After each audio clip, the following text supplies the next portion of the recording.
Boogie woogie oogie, my dudes. I don't think Jake Paul is ever gonna live down It's Everyday Bro. I know I'm answering the question, I guess, proposed in the title very early on in this video. I've been thinking about Jake Paul's career trajectory within, I guess, hip-hop, if that's even really a thing. To say that he's not pursuing a hip-hop career would be incorrect. I don't know that he really focuses on it too much. Seems like he's been focusing on it more and putting more money into it, but I think that's just because he's gotten so much shit for his music over such a long span of time now. And I noticed Fresh Outta London's okay. I noticed 23's like okay. To say that Jake Paul isn't improving his music would be incorrect, right? Park South freestyle's okay, definitely not a freestyle. Obviously his content is made for kids to some extent, but when you look at it, he's clearly marketing stuff to kids that he should not be marketing to kids. And he just got a bunch of gun charges and all that stuff, and Lord knows he's gonna throw that into a rap track, but at least it's facts. More than I could say about most hip-hop artists.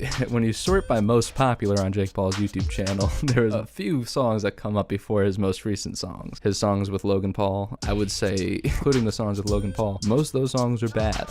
I mean, his most popular stuff is his music, but his most popular music is the stuff that is terrible, or that he's just blatantly stole. But he also got Gucci Mane on the remix of It's Everyday Bro, which is still kind of nuts to me that Gucci would ever do that shit. The bag must have been fucking massive. It's Everyday Bro is almost such a shitstorm that it's impossible in my eyes to ever overcome that shitstorm and have a successful career. I could be blatantly off base. When you think about who Jake Paul is, what he does, and where he's going, I don't think it's successful hip-hop career, you know? The reason he's seen such progress is because he's getting ghostwriters, and it's obviously proven that he has ghostwriters. I think what the crazy conversation that this is all sparking is not can Jake Paul come together with a good song, because I think if he gets enough writers in there and he tries enough, honestly, he'll probably get to a decent point vocally. But I think what the point of this video is, can Jake Paul overcome It's Everyday Bro, the 12 Days of Christmas, where he just throws his URL in the lyrics? Can he overcome all of that and actually like chart? Because the public perception of Jake Paul is what's gonna help him get on Billboard, not necessarily his underage fans all pushing his content because it's the only type of mature content that they're seeing, and it gets under the radar by YouTube for some or whatever reason, probably money. I guess Jake Paul is more of like the MTV of YouTube, MTV level content, not necessarily kids, but it is still probably a little too off market. But he's already kind of transitioned into a mildly successful boxing career. I have not seen Paul knock out anybody of any athletic prowess other than Nate Robinson, who I think was out of his height range, if I'm not mistaken. Jake Paul